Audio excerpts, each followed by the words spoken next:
Well, it's the top of the hour here at the Bodhi Tree, Hawaii. Welcome to anybody who's online with us. I'm not quite sure where Amy is. I hope she'll show up, but welcome. Uh, we'll be starting in a minute, but hey, everybody. Let me switch to a different camera for these guys. There we go. Now I can look out at you and be seen in that camera instead of that camera. It's always kind of fun. So I guess I don't have to do too many announcements, but the bathroom up here is broken. Where's the downstairs bathroom? When you go down the stairs, it's immediately to the left and the left. You do like a hook. You go down the stairs, turn left, and turn left. It's like the open door that should be right there. It doesn't look like, kind of doesn't look like a bathroom. You'll see washing machines. Okay. That's the bathroom. So you'll be okay in there. You know about the box for Donna. And there's Amy. Let me bring her in.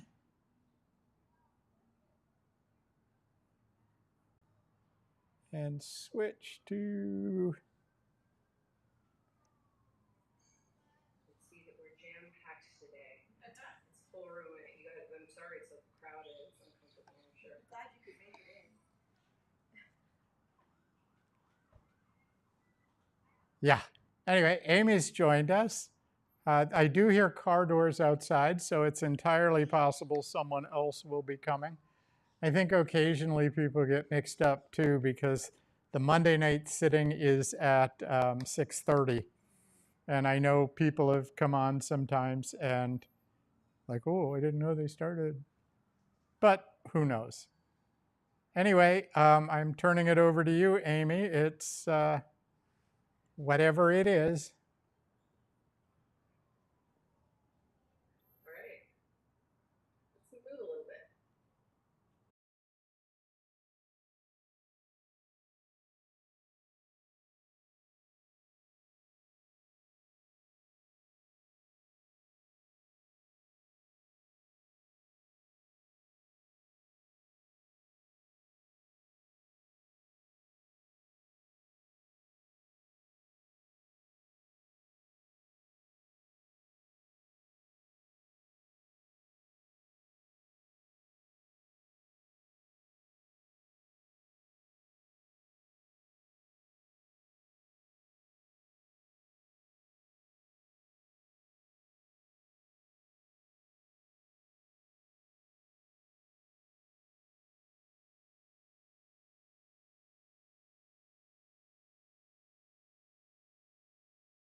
Amy, we've lost your audio.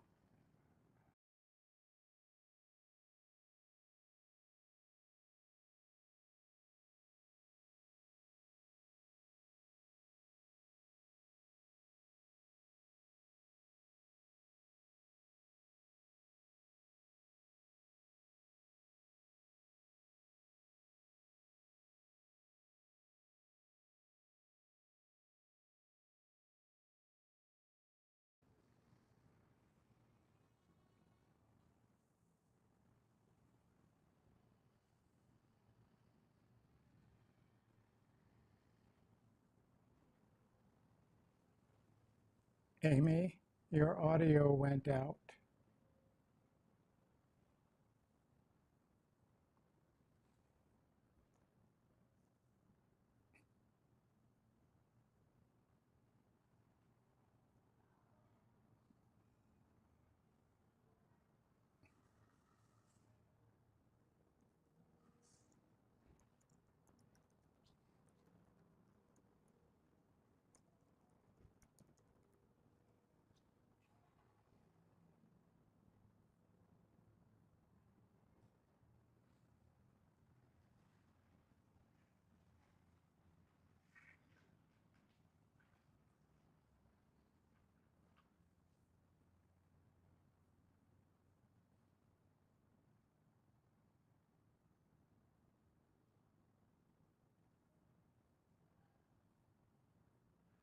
Amy, your audio went out.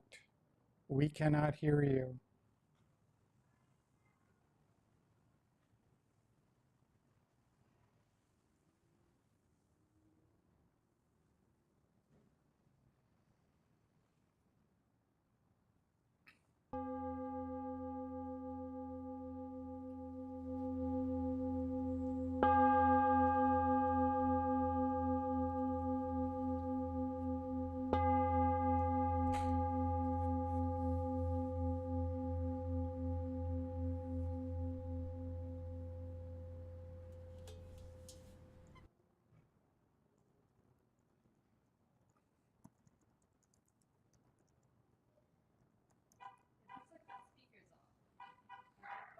I don't know.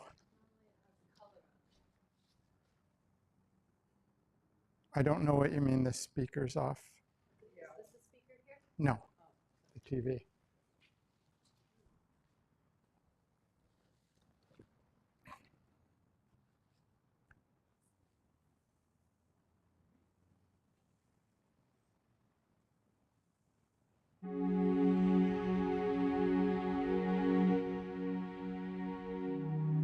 I don't know what happened to her audio. It wasn't on this end, but silence is good in meditation. So welcome back.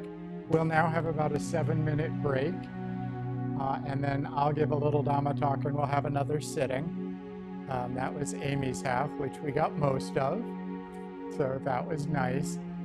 I'll call us back with a bell. We would encourage you to remain in silence if you can. But feel free to go out on the lanai. It's a beautiful view.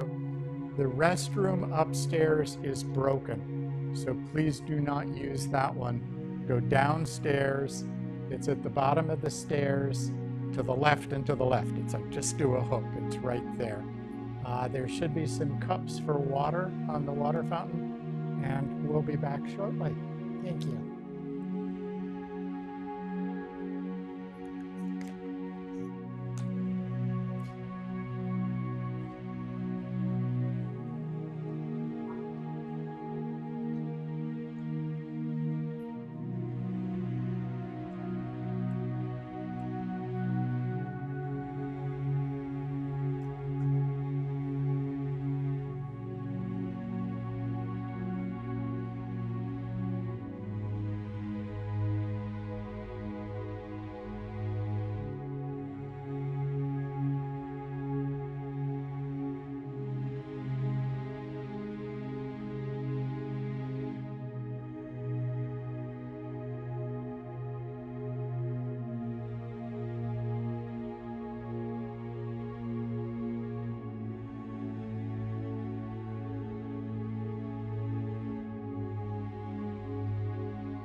Welcome back, everybody. If you're online, we may have had a few technical issues again, but that's par for the course around here.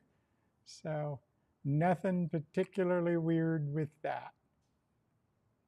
Anyway, I'm back, and you're back. And this is how it is, as Amy said. Let me see if I can bring her back up.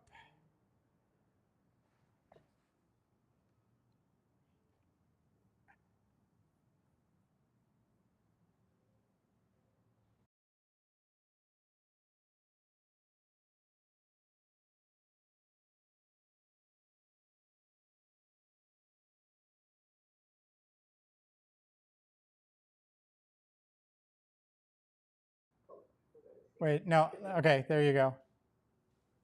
Awesome. Yeah. We're good? Yeah, I don't know what happened. Your audio went out, your video didn't. So who knows? The secret teachings. But they're on YouTube, I think. Well, we'll figure it out one of these days. Anyway, we're going to start the teaching here. So nice to have you back with us.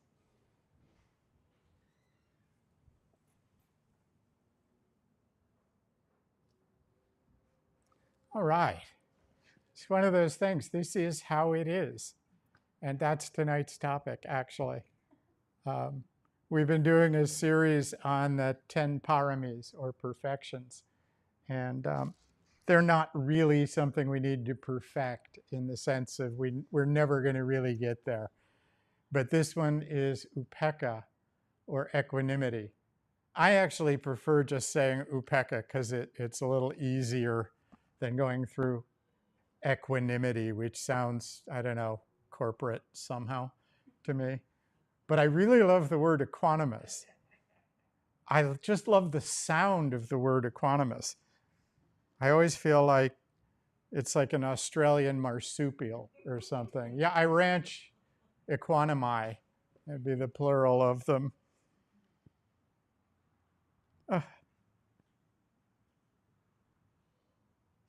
All right. Let's just take a nice deep breath and settle in after all of that fun with tech.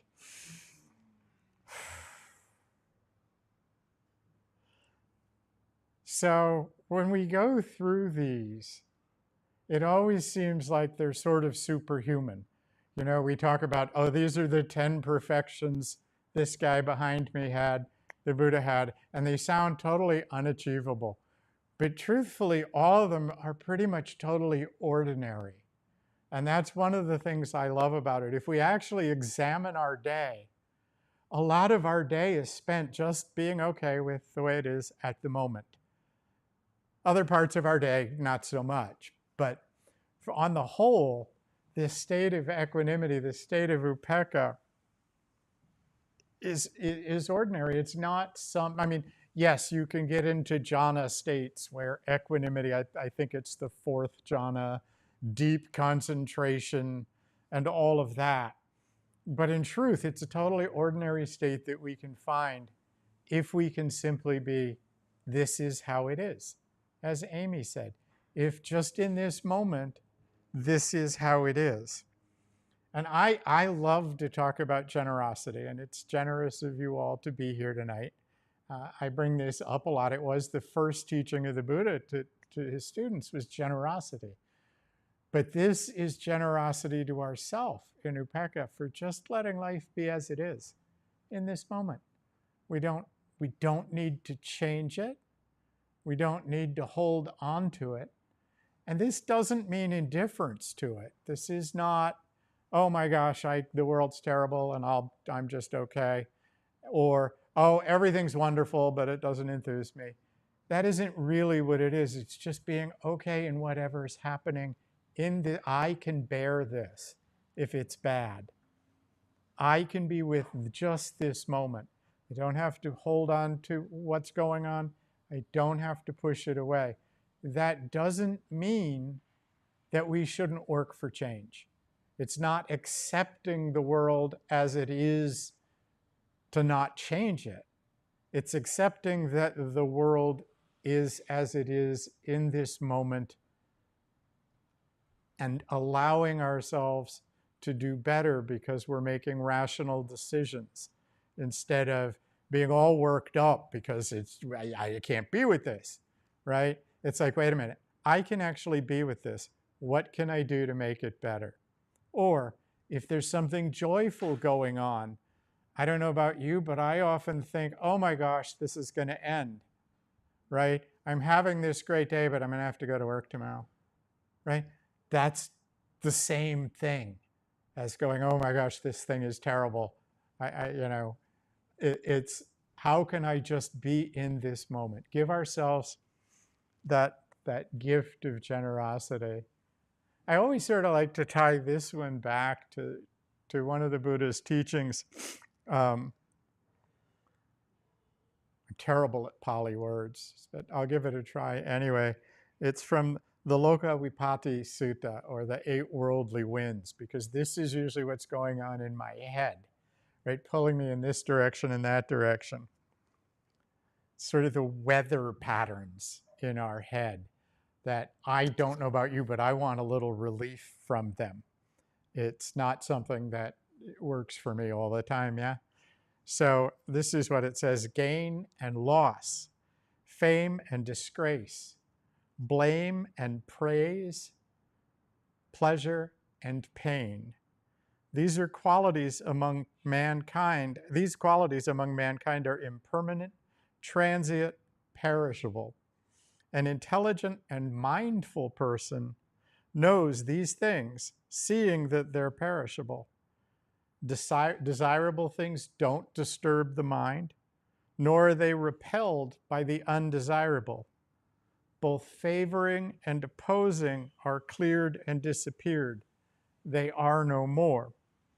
Knowing the stainless, sorrowless state, they who have gone beyond rebirth understand rightly. And for me, that sounds really lofty and, oh gosh, I wish I could do that, right? But what it really means is if I can just be present in this moment, I don't have to worry about fame and gain. I don't have to worry about all of these winds that are blowing through my head all the time. And again, that doesn't mean, oh, I'm just going to give up and not try to make the world a better place. And it doesn't mean, oh, I need to not be happy and joyous in this moment. What it means is just being present in that moment and not holding on to it, not pushing it away, not grabbing it. And this is where, for me, this ordinariness of it is a doorway. Because the winds don't blow just in dramatic moments, right? They blow when the email comes in. I'm in a really busy period in work right now. And if I let that get to me, I would be nuts all day. When the body does something creaky and uncooperative, and my body, I turned 68 over the weekend, my body does creaky and uncomfortable things rather regularly. And one of our Sangha members, unfortunately, is in the hospital tonight because he has a creaky body. And we might send a little metta to him later in our practice. And when someone praises me, oh, I get all like, oh, I'm wonderful. And when someone, actually, not even that. I usually go, no, I'm not. When one person out of 100 says, yeah, I didn't care for that, that's the one I focus on, right? Not the other 99. I'm good with the 99. Oh, yeah, Bob's great. Right? The other guy who said, yeah, I don't really care. Like, he's the one I'll remember. None of that has to happen if I can simply go, this is how it is. This is the way it is. I love that, and we use it. I use it a lot here. I don't know about Amy, but the Ryokan haiku, which is the thief left it behind, the moon in the window, because that is just allowing things to be as they are. That is just recognizing that the Dhamma represented by the moon is still present, that this is the moment. The thief could take everything, and I can still be in this moment because I still have this. I still have the moon. You know, Mary Oliver is sort of the patron saint of meditators, at least the poet laureate of meditators. And she has a poem that just really strikes me and just really describes what my mind is like. Um, it's I Worried, and it's from her collection, Words of Wonder. I worried a lot. Will the garden grow? Will the rivers flow in the right direction? Will the earth turn as it was taught? And if not, how shall I correct it? Was I right? Was I wrong? Will I be forgiven? Can I do better? Will I ever be able to sing? Even the sparrows can do it, and I am, well, hopeless. Is my eyesight fading, or am I just imagining it? Am I going to get rheumatism, lockjaw, dementia? Finally, I saw that worrying had come to nothing, and I gave it up. I took my old body and went out into the morning and sang.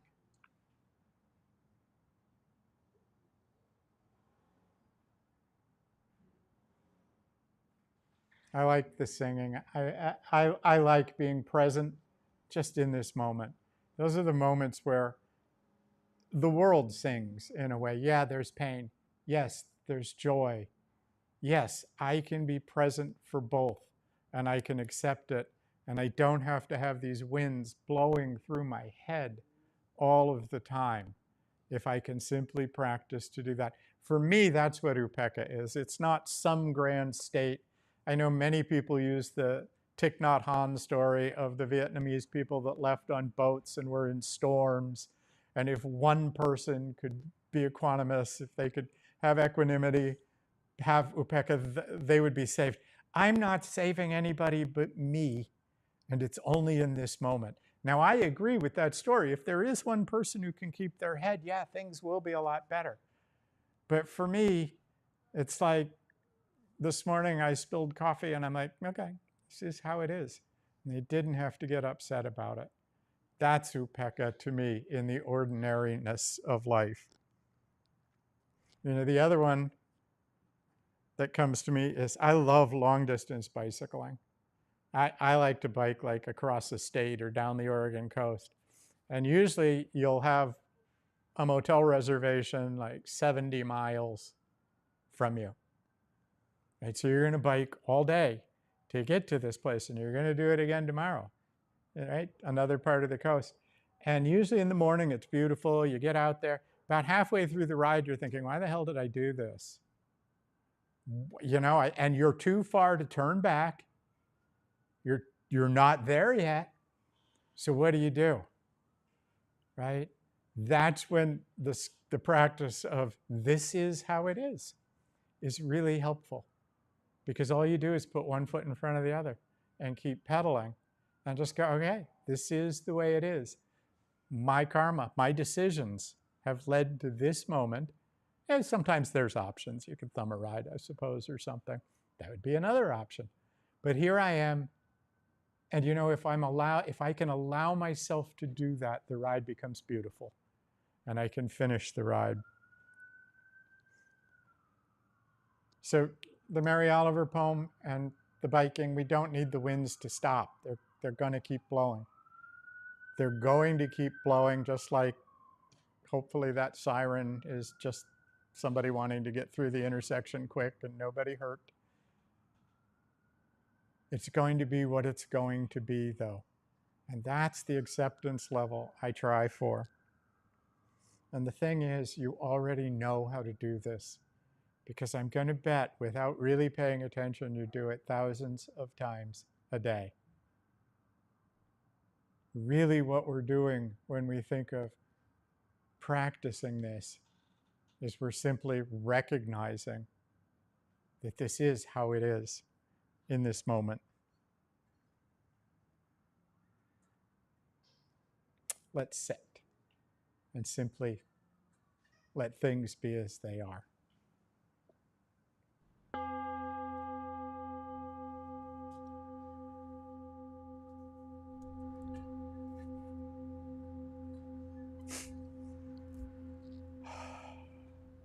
Settle into a comfortable posture.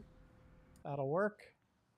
We'll start by taking a nice deep breath in, just allowing our lungs to be full of fresh air. And exhaling slowly. Go ahead and wiggle. Get yourself settled in.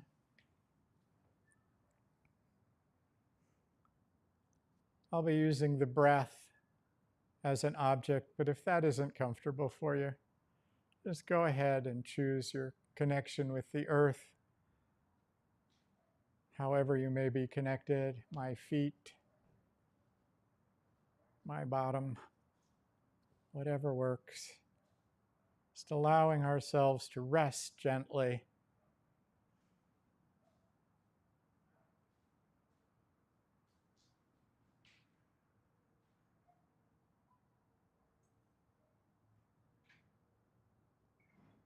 For me, I like the image of my consciousness settling into my heart space, just as I allow my body to settle into the cushion, just coming to rest.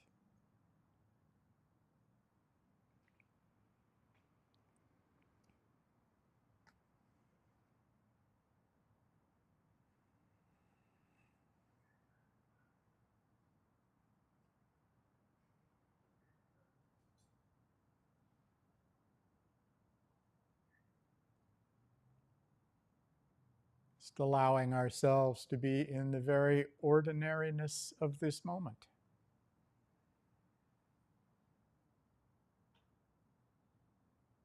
As Amy said, there's nothing to chase.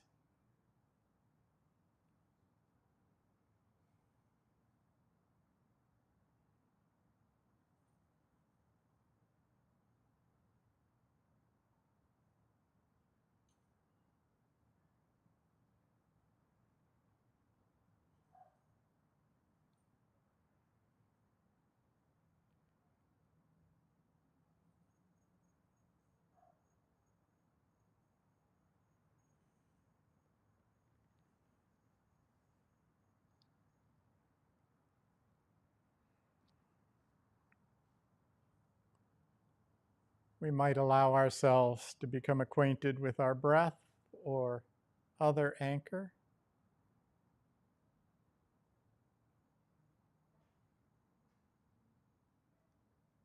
Just feeling the gentle rising and falling of this one breath, this one moment.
As we sit, we may notice the winds blowing.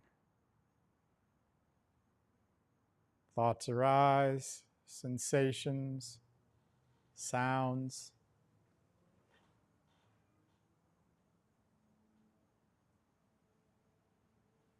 We might be like the sky, though, and all of these sensations, just the weather, just the winds blowing.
If we are pulled away, just return to our anchor.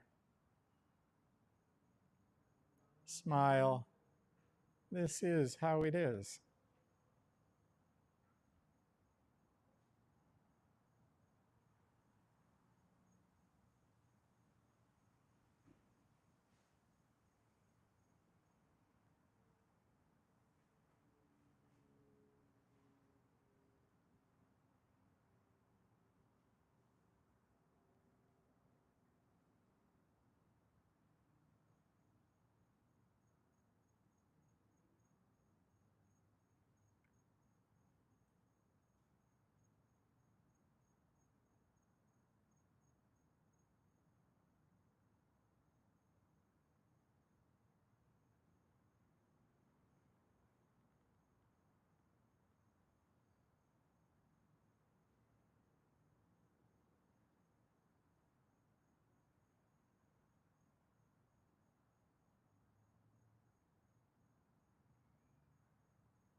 In keeping with our theme of upekkha,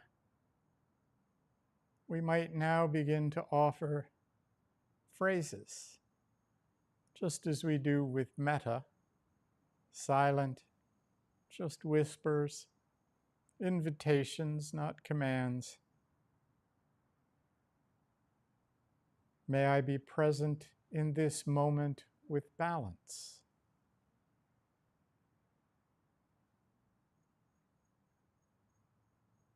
May I allow things to be just as they are.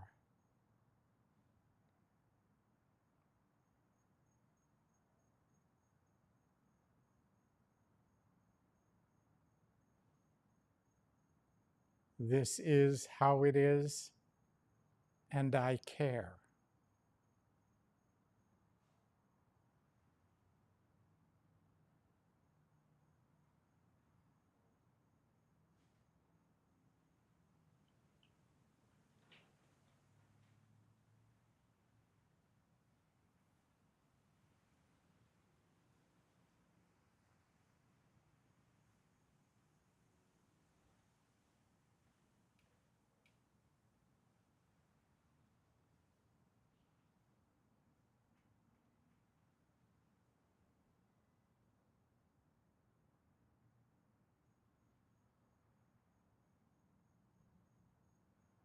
May I meet this moment with balance.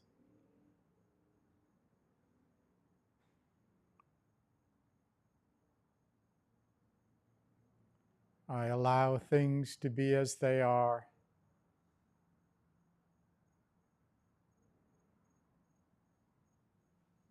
May I care without clinging.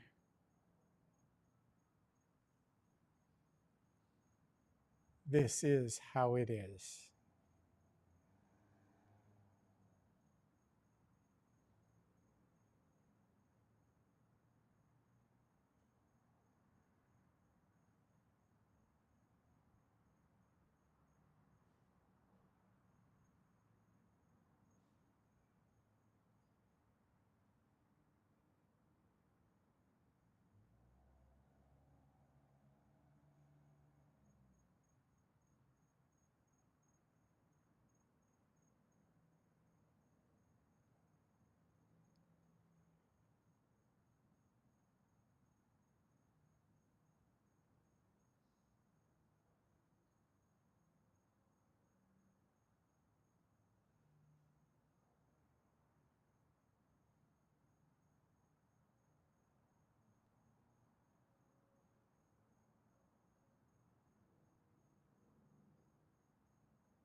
After offering this generous gift of upekkha to ourselves, we might bring to mind someone else, perhaps a neutral person, someone we recognize and know and have seen in different moods,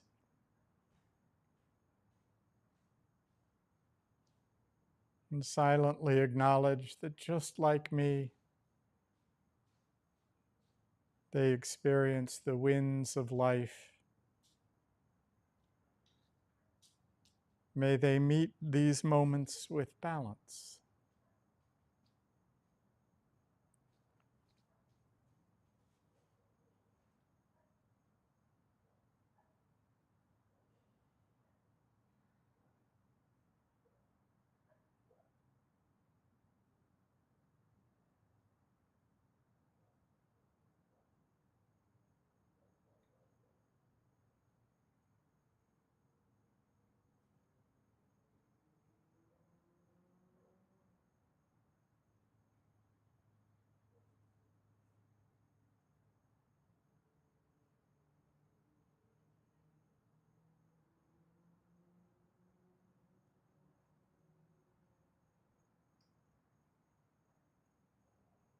in our hearts, I think we all know that the world would be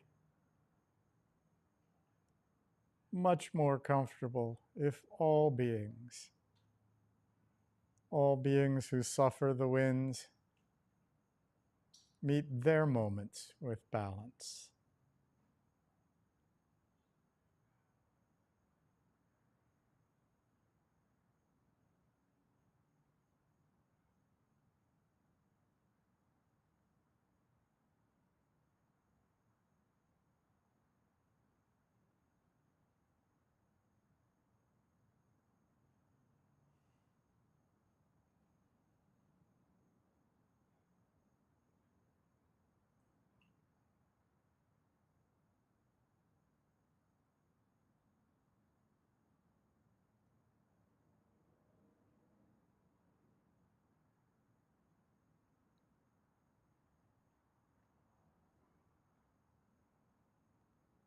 This is how it is.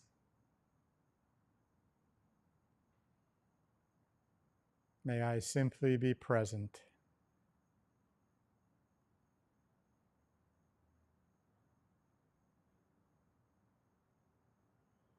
The teachers I've had have taught me that the Brahma Viharas, metta, karuna, mudita, and upekkha work together. If it's comfortable for you, we'll offer metta for all beings, including members of this Sangha present, and especially those tonight who are not present. May all beings be held in kindness.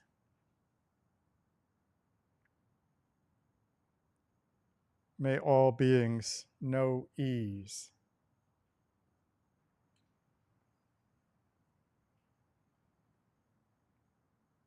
May all beings live their life with a steady heart.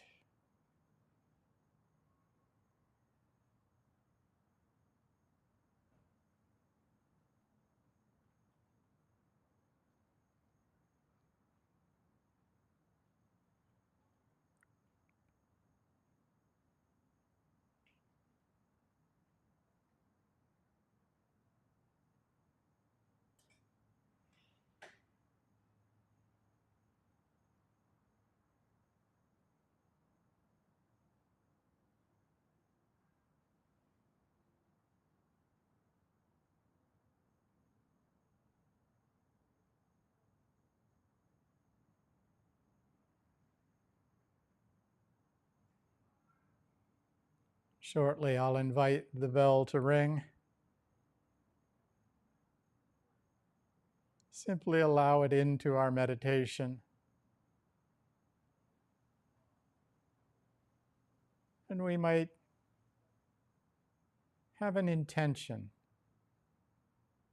for this evening, for our life. May I be steady. May I be kind. May I meet life as it is.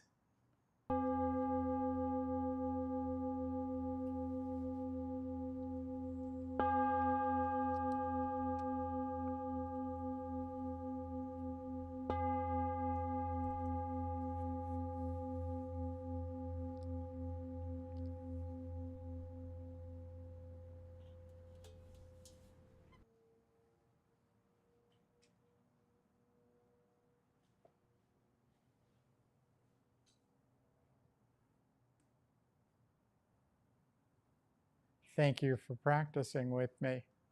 In a moment, I'll switch microphones and I'll turn off the stream and we'll open it up if anybody has questions or whatever. The microphone will be that one.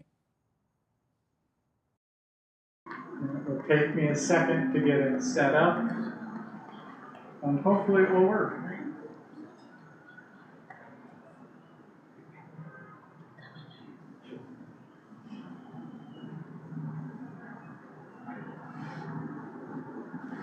Okay, Amy, can you still hear me?